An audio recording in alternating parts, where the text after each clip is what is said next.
తిరుమల వెంకటేశ్వర స్వామివారి పవిత్రమైన లడ్డూపై జంకు సిగ్గు లేకుండా అసత్య ఆరోపణలు చేసి కోట్లాది మంది భక్తుల మనోభావాలతో ఇంకా ఆడుకుంటూ రాజకీయాలకు వాడుకుంటున్న నీచమైన ప్రభుత్వం ఈ కూటమి ప్రభుత్వమని వైఎస్ఆర్సీపీ పిఠాపురం ఇన్ఛార్జ్ మాజీ ఎంపీ వంగ గీతా విశ్వనాథ్ తీవ్ర స్థాయిలో మండిపడ్డారు. అశ్లీల ఆరోపణలున్న టీటీడీ చైర్మన్ బీఆర్ నాయుడిని ఆ పదవి నుంచి తొలగించే మంచి బుద్ధిని ఈ కూటమి ప్రభుత్వానికి కలిగించాలని పిఠాపురంలో టీటీడీకి చెందిన వెంకటేశ్వర స్వామి ఆలయంలో వైఎస్ఆర్సీపీ పిఠాపురం ఇన్ఛార్జ్ వంగ గీతా విశ్వనాథ్ ఆధ్వర్యంలో పార్టీ శ్రేణులు ప్రత్యేక పూజలు జరిపారు.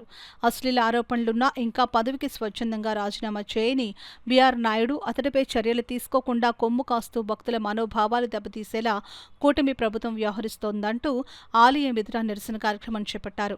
బీఆర్ నాయుడును తొలగించి తిరుమల పవిత్రతను కాపాడాలంటూ పెద్ద ఎత్తున నినాదాలు చేశారు.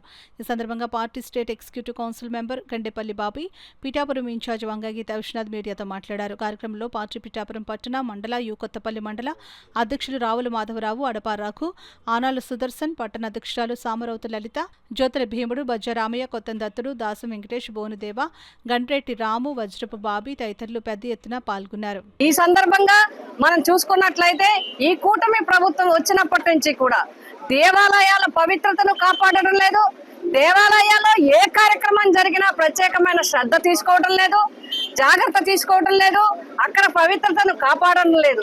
దీనికి ఉదాహరణగా తిరుమలలో జరిగిన సంఘటన, దాంట్లో ఎంతో మంది ప్రాణాలు కోల్పోయారు. సింహాచలంలో గోడ కూలిపోయి ప్రాణాలు కోల్పోయారు. కాశీబుగ్గలో తొడతొక్కడే అయ్యి ప్రాణాలు కోల్పోయారు. ఎందుకు? ఎన్నో వందల సంవత్సరాలుగా మన పిఠాపురం నియోజకవర్గంలో చేబ్రోలు గ్రామంలో సీతారాముల యొక్క రథోత్సవంలో ఇన్ని సంవత్సరాల్లో ఎప్పుడు అపశృతి అనేదే జరగలేదు. కానీ నిన్న ఒక యువకుడు మరి ఈ రథోత్సవంలో మరి యువకుడు ప్రాణాలు కోల్పోవడం జరిగింది రథం కింద పడి. అంటే మీకు పూజలు చేయించడం చేత కాదు, ఉత్సవాల్ని కంట్రోల్లో పెట్టడం చేత కాదు, భక్తుల మనోభావాల కన్నా రాజకీయం ఎక్కువైపోయింది.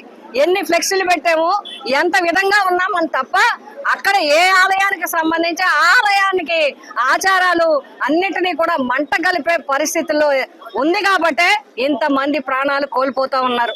అందుకే మేము చెప్తున్నాం, మీరు ప్రపంచ ప్రఖ్యాతిగాంచిన తిరుమల తిరుపతి దేవస్థానం ప్రసాదాన్ని మీరు మరి రాజకీయం కోసం వాడుకున్నారు. మీరు అన్ని తప్పుడు ఆరోపణలు చేశారు.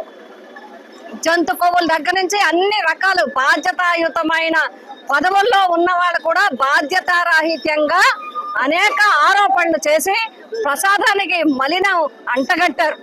సిబిఐ రిపోర్ట్ ఇచ్చినప్పటికీ కూడా మీరు కనీసం ఆ తర్వాతైనా కూడా దీని పవిత్రతను మనం కాపాడాలని చెప్పి హోందాగా వ్యవహరించకుండా ఫ్లెక్సీలు పెట్టి ఇందులో ఇంకా ఏయో కలిసాయని చెప్పి అప్పటికి ఆగిపోయినాయి కాకుండా ఇంకా రకరకాల కెమికల్స్ కలిసినట్టు చెప్పి మాట్లాడతారా? ఇదా పవిత్రతను కాపాడేది?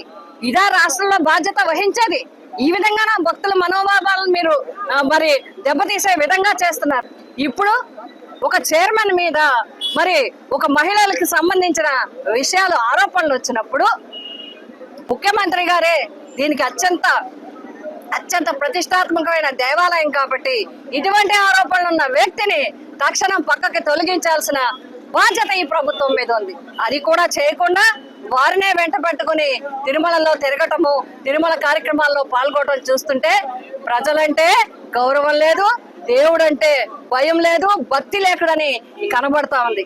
అందుకే మేము ప్రజల తరఫున నిరసన తెలియజేస్తున్నాం, భక్తులందరి తరఫున నిరసన తెలియజేస్తున్నాం. వైఎస్ఆర్సీపీ పార్టీ రాష్ట్ర వ్యాప్తంగా జరుగుతున్న కార్యక్రమంలో పిఠాపురం నియోజకవర్గంలో వైఎస్ఆర్సీపీ కుటుంబం అంతా కలిసి వెంకటేశ్వర స్వామికి, ఈ కూటమి పెద్దలకి మీరు బుద్ధి చెప్పండి, ఈ కూటమి పెద్దలందరికీ కూడా బుద్ధి మార్చండి, ఈ పవిత్రతను కాపాడే విధంగా మీరు మరి ఆశీర్వదించండి అని చెప్పి ఇప్పుడే స్వామివారికి పూజలు చేసి ఈ విషయాలన్నీ కూడా ప్రజలకి తెలియజేస్తున్నాం.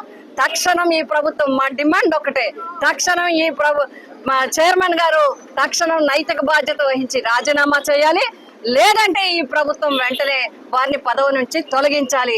తిరుమల తిరుపతి దేవస్థాన పవిత్రతను కాపాడాలి, భక్తుల మనోభావాల్ని కాపాడాలని చెప్పి మేము కోరుతా ఉన్నాం, డిమాండ్ చేస్తాం.